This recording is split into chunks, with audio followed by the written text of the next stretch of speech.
बिस्मिल्लाहिर्रहमानिर्रहीम। अस्सलाम वालेकुम अहबाब। लाइफ प्लस के प्रोग्राम नासिर अली की बैठक में मैं आपका मेज़बान नासिर अली नासिर आपकी खिदमत में हाजिर हूँ। अहबाब, हमारे साथ आज मौजूद हैं बहुत खूबसूरत शायर, अदीब, मुहक्किक, दानिश्वर, उस्ताद, जिनके साथ आज भरपूर गुफ्तगू होगी, भरपूर मुकालमा होगा। आइए आपको मिलवाते हैं मोहतरम जनाब डॉक्टर आबिद सियाल। अस्सलाम वालेकुम डॉक्टर साहब। वालेकुम सलाम जनाब अली, बहुत शुक्रिया।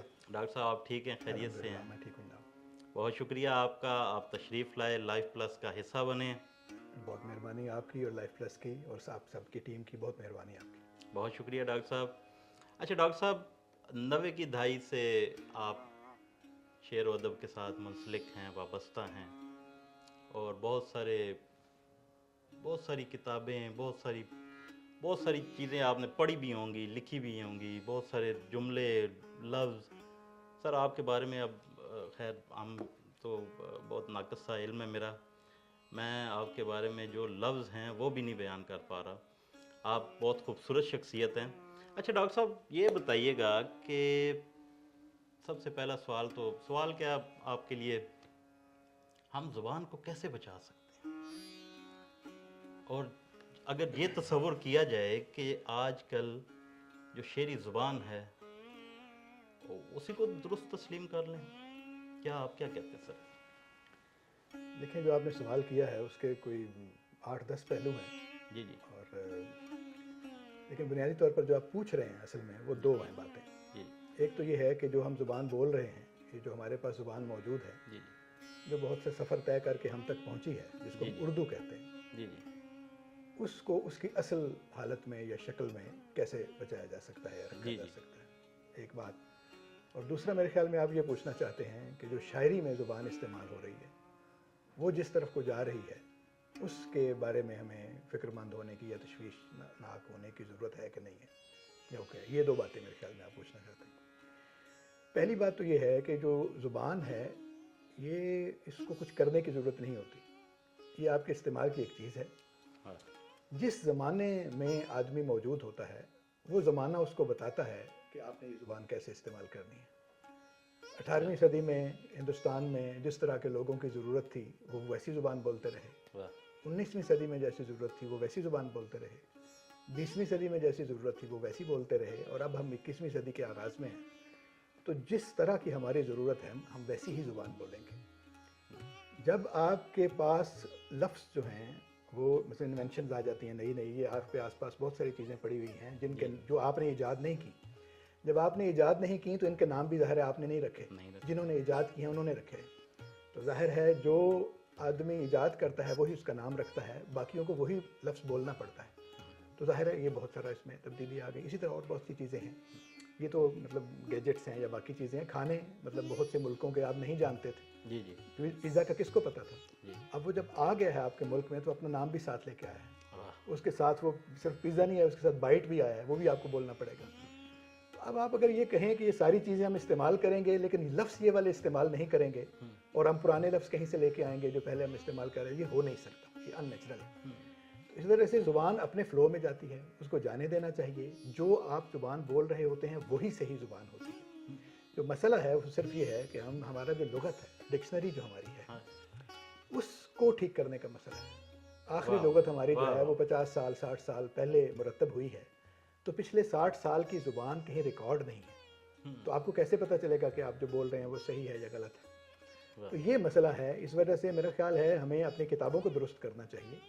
आदमी हमारे जो बोल रहे हैं वो ठीक है, क्योंकि जब तक आप स्टैंडर्ड तय नहीं करेंगे कि ये लफ्ज़ जो है ये, अब पहले आप स्टैंडर्ड कहाँ से तय करते हैं? लुगत से तय करते हैं। लोगों से ऐसे ही ना, बहुत सारे हमारे दोस्त आप टीवी प्रोग्राम आप बताते हैं जी, कि जी, जहाँ बिल्कुल फ़रंगे ऐसे ही। आसफिया में ऐसा लिखा हुआ है, ऐसे ही। लेकिन वो ये नहीं साथ बताते कि फ़रंगे आसफिया जो है वो 19वीं सदी में लिखी गई है और उस मुआशरे के लिए लिखी गई है जिस मुआशरे में वो मौजूद था, उसका मुसन्निफ़ या उसका मुरत्तिब। तो अब 150 साल के बाद जाके तो वो वाली डिक्शनरी हमारे काम की तो नहीं हो सकती। कुछ लफ्ज़ तो हो सकते हैं, आप क्लासिकी अदब को पढ़ने के लिए उससे कंसल्ट करें, उस ज़माने में लफ्ज़ कैसे थे, कैसे बोलते थे, उसके लिए उसको कंसल्ट करें। लेकिन आज मैं और आप जो बोल रहे हैं, जिस तलफ़्फ़ुज़ के साथ बोल रहे हैं, उसके लिए मेरे ख्याल में हमें 150 साल पहले की डिक्शनरी जो है उसकी तरफ नहीं जाना चाहिए। नई डिक्शनरियाँ बनानी चाहिए जो इस ज़माने की जिंदा ज़ुबान का साथ दें और इसको स्टैंडर्डाइज बनाएं। ये तो बात होगी ज़ुबान के बारे में। जी जी तो इसलिए हमें किसी ज़ुबान को बचाने की, उस पर कोई बड़ा तशवीशनाक हालत में होकर उसे परेशान होने की ज़रूरत नहीं है। ज़ुबान एक नेचुरल फ़्लो में जाती है, वो बिल्कुल ठीक है। और आप ये देखें, ये खुद ब खुद हो रहा है जो आप करना चाहते हैं कि हमारा आदमी वो ज़ुबान नहीं बोलता जो दिल्ली में बोली जा रही थी, जो लखनऊ अब भी बोली जा रही है, बल्कि बोली जा रही थी का मतलब ये नहीं है कि ये पिछले 100 साल के पहले दिल्ली में कोई और ज़ुबान बोली जा रही थी, अब वहाँ पे और है, वहाँ की अब भी वही है। वही लेकिन जब आपने खित्ता अपना शिफ्ट कर लिया है तो लाहौर का आदमी जो है वो ऐसी उर्दू बोलेगा जिसमें पंजाबी के लफ्ज़ शामिल होंगे। कोयटा का आदमी, बलूचिस्तान का आदमी वो बोलेगा जिसमें ब्राह्वी और बलोची का लफ्ज़ शामिल होगा। पश्तो वाला जो बोलने वाला है हमारा पेशावर का आदमी, वो ज़ुबान बोलेगा जिसमें वहाँ के लोग लफ्ज़ शामिल होंगे, सिंधी के लफ्ज़ शामिल होंगे, सराइकी के लफ्ज़ शामिल होंगे, पोठवारी के लफ्ज़ शामिल होंगे। तो क्यों ना हो, जब हम यहाँ के रहने वाले हैं, हम ये हमारी ज़ुबानें हैं, तो उर्दू अगर इन सब ये हमारी लिंगुआ फ्रंका है तो उसको ये सारे लफ्ज़ एक्सेप्ट करने चाहिए। और बोल रहे हैं ये लोग, ऐसा नहीं कि जब हम कहते हैं करने चाहिए तो हमको इजाज़त दे रहे हैं। लोगों को ये लफ्ज़ उसमें शामिल करने के लिए किसी इजाज़त की ज़रूरत नहीं है, वो नेचुरल फ़्लो में मौजूद हैं। तो हमारी ज़ुबान जो पाकिस्तान की है उर्दू, वो मुख्तलिफ है जो 100 साल पहले की ज़ुबान थी उससे भी, जो अब भारत में बोली जा रही है उससे भी मुख्तलिफ है, जो दुनिया के मुख्तलिफ खित्तों में बोली जा रही है उससे भी मुख्तलिफ है। तो इस वजह से मेरा नहीं ख्याल कि हमें यानी किसी बहुत ज़्यादा इजाज़तों वाले मामले में या बचाने के खौफ में मुब्तला होना चाहिए कि ज़ुबान को कुछ हो रहा है और हम इसे बचा रहे हैं। इसी तरह शेरी ज़ुबान के बारे में जो आपका दूसरा सवाल था, जी जी, शायरी को भी कुछ नहीं होता। गज़ल की अपनी एक ज़ुबान है, यकीनन है, और उस असल में जो लफ्ज़ का मसला नहीं है, लफ्ज़ के इस्तेमाल का मसला है कि आप लफ्ज़ को तयदार इजहार के साथ इस्तेमाल कर सकते हैं या नहीं। ये है गज़ल की ज़ुबान की रिक्वायरमेंट कि उसमें रमज़ियत होनी चाहिए, उसमें इमायत होनी चाहिए, उसमें तयदारी होनी चाहिए, उसमें नरमी होनी चाहिए। कौन सा लफ्ज़ इस्तेमाल करेंगे इसका मसला नहीं है। एक ज़माने तक आप कहते थे कि खिड़की जो है वो इस्तेमाल नहीं होगी कि उसमें एड़े आता है, दरीचा इस्तेमाल करेंगे। लेकिन जब वो एक खिड़की मगर खुली है अभी, हो गया तब हो गया। इसी तरह नए लफ्ज़ जो हैं, अगर शायर के अंदर ये अहलियत है कि वो उनको मुलायमत के साथ, नरमी के साथ, रमज़ियत के साथ, हिमायत के साथ, तयदारी के साथ इस्तेमाल कर सकता है, तो ये है बुनियादी तौर पर गज़ल की ज़ुबान की खसूसियात। वो ना लफ्ज़ों पर मुनहसर है और ना किसी ख़ास तरह की लफ्ज़ियात पर, चाहे वो इंग्लिश के ही क्यों ना। अंग्रेजी मूड को जॉयबल बनाता हूँ। जायबल, वाह वाह कोई वाह वाह वाह वाह, कोई मसला क्या कहने हैं डॉक्टर साहब। अच्छा डॉक्टर साहब, अदबी हलकों में जो ज़ुबान, आप ज़ुबान का ही जिक्र चल रहा है, तो अदबी हलकों में बोली जाने वाली ज़ुबान, उसमें भी बहुत सारे तज़ाद। अब पिछले दिनों मैं एक सेशन में था, एक अदबी नशिस्त में, तो वहाँ पे भी यही बात हो रही थी। उन्होंने कहा जी कि ज़ुबान जो है वो ख़त्म होती जा रही है, ज़ुबान का जो है वो मयार गिर गया है। हमारी ज़ुबान में जो है वो तलफ़्फ़ुज़ में भी कई लोगों ने नई चीज़ें लाई हैं। सर ये क्या, ये कौन लोग हैं, ये क्या कहते हैं? मेरे ख्याल में यही बात हम इससे पहले भी कर चुके हैं कि वो जिस मयार के गिरने की बात कर रहे हैं, वो मयार कहाँ है। पहले तो कोई मयार आप बनाएंगे ना कि ये मयार है जिससे आप गिर गए, तो कौन से मयार है वो टेस्ट का, वो जगह कौन सी है जिससे आप टेस्ट कर रहे हैं। वो पैमाना को लुगत ही है ना, लुगत में जाके आप मानी देखते हैं ना। तो मैंने जैसे गुजारिश की कि आप क्या अरबी के लफ्ज़ उस तलफ़्फ़ुज़ के मुताबिक इस्तेमाल करते हैं जो अरब का है। मतलब आप नाम, मतलब अरब में तो अहमद है नाम, आप अहमद तो नहीं कहते, हम अहमद कहते हैं। वहाँ पे अहम है, हम अहम कहते हैं। तो ये किसकी इजाज़त से आपने तब्दीली कर ली है? आपका मकामी जो लहजा है उसमें अहम कहना मुश्किल है, उसको अहम कहना है। तो जब भी हे से पहले ज़बर आती है तो हम उसमें एक ये झोल पैदा कर देते हैं, ये गुंजाइश हमने ले ली। तो इसी तरह यहाँ का मकामी आदमी जो है, जो कब्र कहता है, जो दफन कहता है पंजाबी में, यहाँ के खित्ते में हम बैठे हुए हैं, मैं इसकी बात कर रहा हूँ ना, तो वो अपने तलफ़्फ़ुज़ को उर्दू में भी लाएगा। ठीक, थोड़ी देर तक वो अजनबी लगेगा, लेकिन आहिस्ता आहिस्ता उसको वो एक्सेप्ट होता चला जाएगा। यही मैं गुजारिश कर रहा हूँ कि हमें स्टैंडर्डाइज, यानी किस हद तक और कितनी देर तक हम उसको मयार से बाहर रखेंगे। ठीक है, आपको कोई ना कोई डॉक्यूमेंट बनाना चाहिए, कोई नए ज़माने के मुताबिक। डॉक्यूमेंटेशन के और तरीके आ गए हैं, मतलब सिर्फ लुगत नहीं है, आप कॉर्पस है, एक नया तरीका है कि आप रिकॉर्डेड जो लैंग्वेज है, मतलब मैं उर्दू का उस्ताद हूँ, मैं कोई 25 साल से उर्दू पढ़ा रहा हूँ, तकरीबन 50 साल से ऊपर मेरी उम्र है। कुछ मैंने किताबें भी लिखी हैं, کچھ میں اردو سنتا بھی رہا, اردو ماحول میں بھی رہا ہوں. جی جی اس کے بعد اب جا کے جب میں بولتا ہوں تو ایک حد تک میں یا میری عمر کے دیگر لوگ یا میرے پیشے سے تعلق رکھنے والے دیگر لوگ جو ہیں, جی جی ان کا کہا ہوا بھی تھوڑی بہت عوامی سی ایک سند بن گیا کہ جیسے ہم بول رہے ہیں وہ ٹھیک ہے. ہاں اردو آیا تو گیا. آپ صرف کتاب سے نہیں دیکھیں گے, کیونکہ کتاب میں تلفظ موجود تو نہیں ہے, کتاب میں تو املا ہوتا ہے, تلفظ جو ہے وہ تو سننے سے پتہ چلے گا. تو آہستہ آہستہ اگر لفظوں کا تلفظ بدل گیا ہے تو اس کو اسٹینڈرڈائز ضرور کر لینا چاہیے. یکسانیت ایک اس میں پیدا ہونی چاہیے, یکسانی پیدا ہونی چاہیے. ایک جیسا بولیں لوگ زیادہ اچھا ہے, بالکل. لیکن اس میں جو ویریشنز ہیں ان کو آپ منع نہیں کر سکتے اور نہ کرنا چاہیے.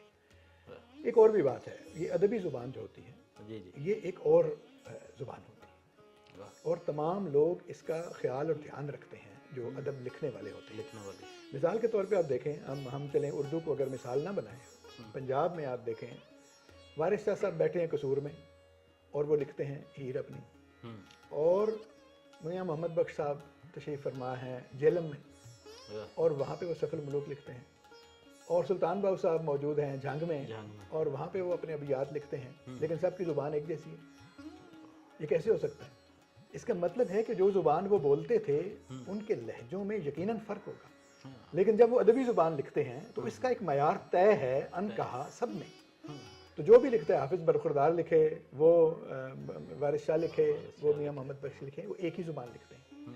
اسی طرح غالب لکھے یا میر لکھے, ٹھیک ہے نا, وہ دلی کا رہنے والا ہے, لکھنؤ کا رہنے والا ناسخ یا آتش لکھے, یا آپ کا لاہور کا رہنے والا اقبال لکھے, یا اس وقت کے لوگ, پہلے ملتان کے لوگ جو ہیں, اس زمانے کے لوگ, وہ سارے ایک ہی زبان لکھتے ہیں جس کو ادبی زبان کہتے ہیں. تو ادبی زبان اسی زبان کا ایک مشترکہ روپ ہوتا ہے جس کو سب لکھتے ہیں.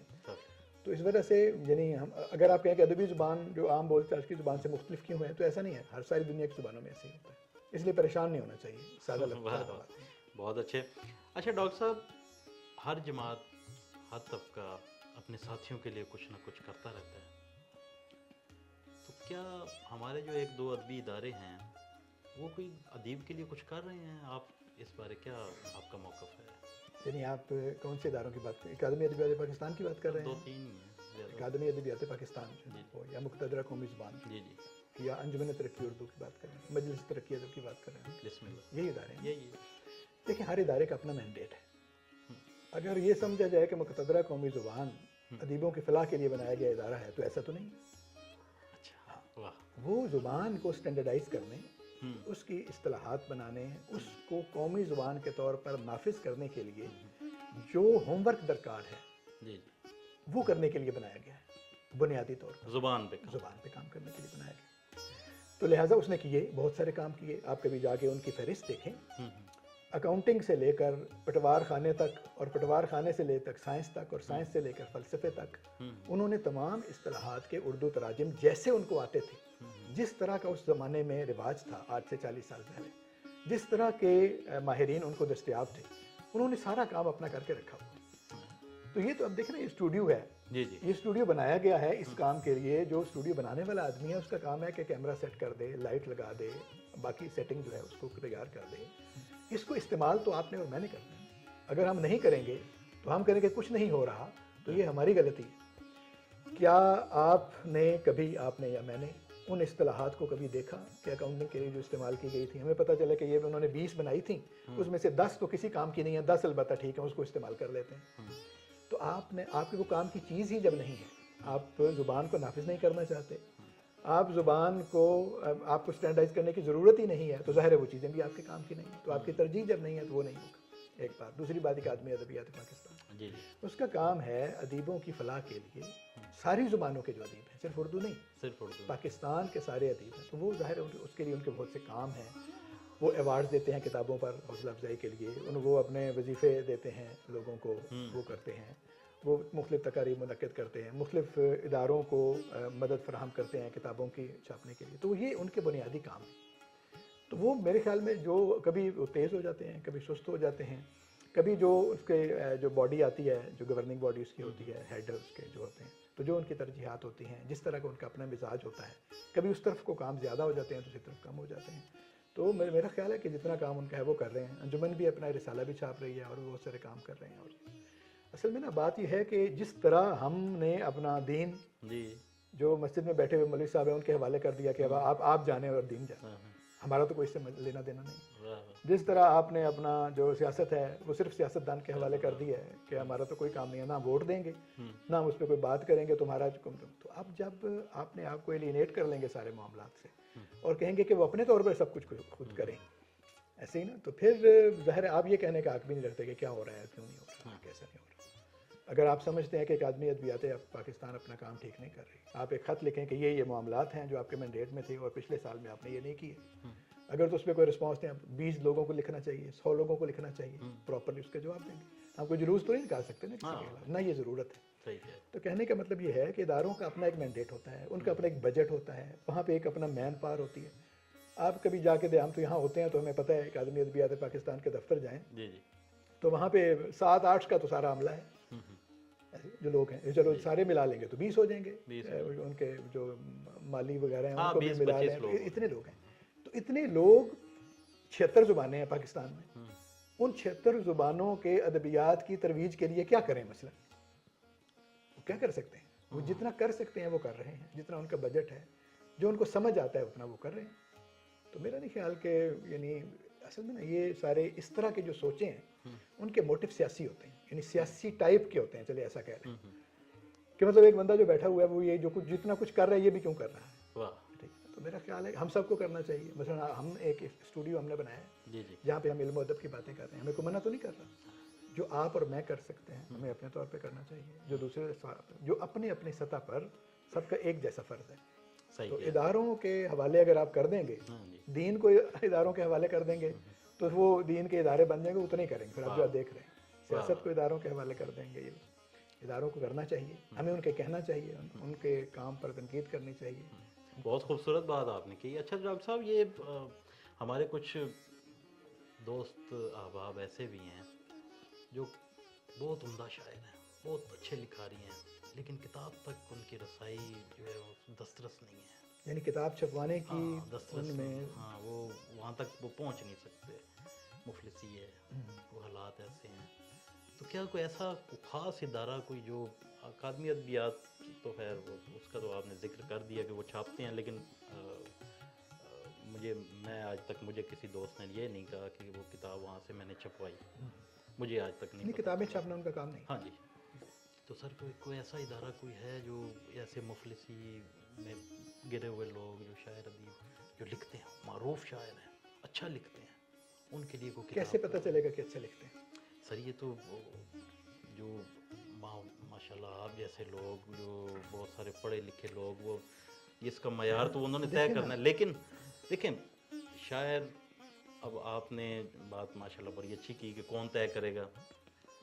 अब एक शायर, अभी कुछ देर पहले भी हम बात कर रहे थे कि शायर जो है वो तो लिखता है, उसका काम तो लिखना है। अब वो अच्छा लिख रहा है बुरा लिख रहा है, उसको हम शायरी से निकाल नहीं सकते, उसको हम शायर गिनेंगे ज़रूर। हम या तो ये कहें कि ये किताब है, हम इसको शेरी ज़ुबान उसमें से निकाल दें, ऐसा तो मुमकिन नहीं है। ऐसे लोगों के लिए कोई इदारे का कुछ दो चीज़ें ना, एक है किताब का छपना, जी, एक है शायरी का सामने आना। जी। ऐसे किताब छपना उसकी एक बाकायदा शक्ल है कि आपकी पूरी किताब छप गई है और उस सूरत में आप आ गए हैं। मेरे ख्याल में जिस ज़माने में हम हैं, जी, यानी पब्लिशिंग जो है वो तो कोई मसला नहीं, आपके पास फ़ोन मौजूद है, आप एक अच्छी गज़ल कहते हैं, अच्छा शेर कहते हैं, सुबह सुबह उठ के तो आप अपने फेसबुक अकाउंट पे लगाते हैं, सारी दुनिया उसको पढ़ती है। सर फिर यहाँ पे तो सवाल एक और भी पैदा हुआ, ये तो आपने बड़ी अच्छी बात की कि फ़ोन पे वो सामने ले आए। सर ये बताइएगा, ये फिर अवार्ड किताबों पे क्यों दिए जाते हैं? फेसबुक पे अवार्ड दे दिया करें वो कहीं पे। नहीं, ज़ाहिर है आप किसी न किसी जगह पे तो छापेंगे तो तभी होगी ना, यानी वो तो इब्तदाई आपका तारुफ है। सर फिर वो छापने की मैं गुजारिश कर रहा हूँ ना कि इब्तदाई तारुफ है। अगर कोई पब्लिशर ये समझेगा कि आप ऐसे अच्छे लिखने वाले हैं, पब्लिशर छाप रहे हैं ना बहुत सारे लोगों की किताबें, सर कोई एक दो कोलाज है मसलन, ऐसे बगैर पैसों के अरशद मलिक साहब छाप रहे हैं, हमारे शहर की बात करें, हमारे दोस्तों में जेलम बुक कार्नल वाली इतनी बड़ी बड़ी किताबें छाप रहे हैं, संगे मील छाप रहा है। सर 8 लाख रुपया लेते हैं वो। देखिए वो उस आदमी से लेते हैं जिसके पास 8 लाख रुपया है, ठीक है ना। आप क्यों किताब अपनी छपवाना चाहते हैं? इस वजह से छपवाना चाहते हैं कि आप मुतारिफ हो जाएं उस हल्कों में। कितनी किताबें छपती हैं साल में, जिनमें से कितनी किताबों पर अवार्ड दिया जाता है? तो इसका मतलब है कि जो बाकी किताबें छपी हैं जो जिनको अवार्ड नहीं मिले, वो तो इसका मतलब है कि उनकी छपी हुई तो ज़ाया नहीं गई। सर, उनका क्राइटेरिया ये है ना कि हमने किताब पे ही अवार्ड देना है। नहीं, अवार्ड जो है वो तो पजीराई की एक शक्ल है ना। जी जिन किताबों पे अवार्ड नहीं मिले, आपके ख्याल में वो अच्छे शायर नहीं है? वो भी अच्छे शायर है ना। यही सवाल मैंने एक और दोस्त हैं हमारे बहुत सीनियर, उनसे भी मैंने किया। देखे ना, 10 किताबें मुकाबले में आ गई, 20 किताबें अवार्ड है ना, नोबेल से लेके अब यहाँ तक देखें आप। बहुत सी किताबें होती हैं जिनको मंतखब किया, उनमें से एक पर अवार्ड मिलता है। तो इसका क्या मतलब है? बाकी जो मुकाबले में थी वो अच्छी नहीं थी, तो इस वजह से वो ऐसा नहीं हुआ। ज़ाहिर है अवार्ड का एक क्राइटेरिया है, वो उन्हीं लोगों को मिलेगा जिन लोगों को अवार्ड नहीं मिले। अवार्ड तो मिले हैं पाकिस्तान से बनने से लेके अब तक, कितने लोगों को मिले? 100 लोगों को मिल गए होंगे। ऐसे ही मुमताज़ मुफ्ती को नहीं मिला था, वो तो उस पर तो बहुत ज़रा हुआ भी, आपको जो मिला हाशमी को मिल गया। जी बिल्कुल ऐसे। तो उस पर लिखा होता था किताब पे कि ये वो किताब है जिस पर अवार्ड नहीं दिया गया, ये उसकी वजह शोहरत बन गई। ठीक, तो क्या मुमताज़ मुफ्ती कम लिखने वाला था? तो ऐसा नहीं होता। देखिए आप, यानी कितने लोग हैं जो एथलेटिक्स के मुकाबलों में जाके वहाँ पे हिस्सा लेते हैं तो वही जीतते हैं। क्या पता उनसे ज़्यादा अच्छा दौड़ने वाला कोई और भी हो जो गया ही ना हो वहाँ पर। तो ऐसा नहीं होता। बाकी ये जो शायरी है ना, अगर आप तो मुकाबले में शामिल होना चाहते हैं तो फिर आपको वसाइल भी खुद मुहैया करने होंगे। ऐसे ही ना, मतलब आप जब होते हैं तो आप अपने लिए घर खुद बनाते हैं, आप अपने लिए सवारी का इंतज़ाम खुद करते हैं, आप अपना लिबास जो है वो खुद बनाते हैं। तो अगर आप चाहते हैं कि कोई आपकी किताब छप जाए, मेरा नहीं ख्याल कि किताब कोई ऐसी महंगी चीज़ है। ठीक, मतलब मेरा अब भी इस महंगे तरीन दौर में भी, एक ज़माने में पब्लिशिंग का काम भी कर, 20,000 रुपये लगेंगे किताब छापने पे, इससे ज़्यादा का काम नहीं है सर। फिर वो वाली किताब को अवार्ड थोड़ी मिलेगा। क्यों मिलेंगे? शायरी पे मिलना है या किताब पर मिलना है?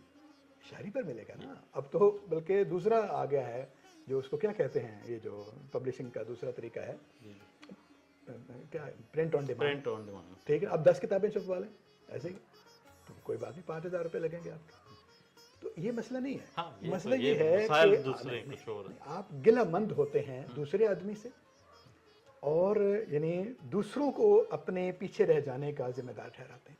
जी डॉक्टर साहब, एक छोटा सा सवाल जो नौजवानों की तरफ से आपकी खिदमत में अर्ज़ करूँगा। ऐसा एक शायर होता है बड़ा शायर, एक शायर होता है अच्छा शायर। सर आजकल ये नया एक लफ्ज़ सुनने को मिलता है, कामयाब शायर। सर ये कौन से लोग होते हैं? ये कामयाब शायर कौन सा होता है? ये तो अजीब सी, वो मैंने नौजवानों से पूछा, मैंने कहा यार आपने कहाँ से ये लफ्ज़ सुना, कामयाब शायर? कामयाब इंसान सुना है, कामयाब डॉक्टर, कामयाब बहुत सारे और इदारे भी हैं, बहुत सारे और शोबे भी हैं। कामयाब शायर वाला, अच्छा चलें, अच्छे और बुरे का तो, अच्छे और बड़े का तो नहीं, पहले कामयाब का कर लेते हैं ना। हाँ, बिस्मिल्लाह। कामयाब शायर का मतलब ये है कि जो कोशिश के बाद शायरी करने में कामयाब हो गए। कोशिश के बाद क्या कहना, यही है ना, क्या मतलब कोशिश की शायरी करने की, वाह वाह, और उसमें कामयाब हो गया तो उसको हम कहेंगे ये कामयाब शायर है। वाह वाह। तो ये ठीक है मेरे ख्याल में। अच्छा, हाँ, कि काफ़ी मेहनत के बाद बिल आखिर वो शायर बनने में कामयाब हो गया, यही मतलब हो सकता है। क्या कहने हैं डॉक्टर साहब। अच्छा डॉक्टर साहब, हमारे प्रोग्राम का वक्त बिल्कुल आखिरी मराहिल में है, तो आप, मेरी तो हर हमेशा से ख्वाहिश रही है और हमारे नाजरीन भी, उनकी भी ख्वाहिश है, सर एक गज़ल जी मैं गुजारिश करता हूँ। सुनो तो बोलता है, वाह जागता धड़कता है। वाह वाह। सुनो तो बोलता है, जागता धड़कता है। वाह वाह। गजल के सीने में मिसरा मेरा धड़कता है। भाई सुभान अल्लाह, सुभान अल्लाह, वाह वाह वाह। गजल के सीने में मिसरा मेरा धड़कता है। वाह वाह वाह। है इस तराबो तवाजुन के तालमेल से शेर। वाह। है इस तराबो तवाजुन के तालमेल से शेर। रदीफ ठहरी हुई काफिया धड़कता है। वाह वाह वाह, क्या कहने डॉक्टर। है इस तराबो तवाजुन के तालमेल से शेर। वाह वाह। रदीफ ठहरी हुई काफिया धड़कता है। वाह वाह। कदम की चाप से लेकर लहू की लर्जिश तक। कदम की चाप से लेकर लहू की लर्जिश तक। वाह। खफी खफी कोई आसेब सा धड़कता है। वाह वाह वाह वाह वाह। कदम की चाप से लेकर लहू की लर्जिश तक। वाह वाह। खफी खफी कोई आसेब सा धड़कता है। वाह वाह। नवाहे दिल किसी हलचल पे आंख फड़की है। آہا، واہ، नवाहे दिल किसी हलचल हलचल पे पे आंख पड़ी। आंख फड़की है, हाय हाय कहाँ का वहम है और किस जगह हाय, धड़कता है, क्या कहने हैं डॉक्टर साहब, क्या कहने हैं, कहाँ का वहम है और और किस जगह धड़कता है, वाह वाह वाह, है आंख अपने ही पानी में डूब कर जिंदा, आहा, वाह, है आंख अपने ही पानी पानी में में डूब डूब कर जिंदा, दिल अपने मलबे के नीचे पड़ा धड़कता है, धड़कता है, वाह वाह वाह वाह, है आंख अपने ही पानी में डूब कर कर जिंदा, जिंदा, दिल अपने मलबे के नीचे पड़ा धड़कता है, धड़कता है। वाह वाह, गुनूदा शब ने हम्म, बशारत का ख्वाब देखा था, आहा, गुनूदा शब शब ने ने बशारत का ख्वाब देखा था, शुआए सुबह में एक मौजज़ा धड़का, हाय, वाह वाह वाह वाह, गुनूदा वाह, शब ने बशारत का ख्वाब देखा था, हाय हाय, शुआए सुबह में एक मौजज़ा मौजज़ा धड़कता है, धड़कता है, वाह वाह कहाँ का वहम है और किस जगह धड़कता है। वाह वाह, क्या कहने हैं, क्या कहने हैं डॉक्टर साहब, क्या कहने हैं, आपका बहुत शुक्रिया। मोहब्बत है आप लाइफ प्लस के प्रोग्राम नासिर अली की बैठक में तशरीफ़ लाए, आपकी मोहब्बतें आबाद रहें, आप शादाब रहें। जी नाजरीन, हमारे प्रोग्राम का वक्त ख़त्म हुआ, फिर मिलते हैं नए सवालात के साथ, नए मेहमान के साथ। तब तक के लिए अपने मेज़बान नासिर अली नासिर को इजाज़त दीजिए। अल्लाह हाफ़िज़।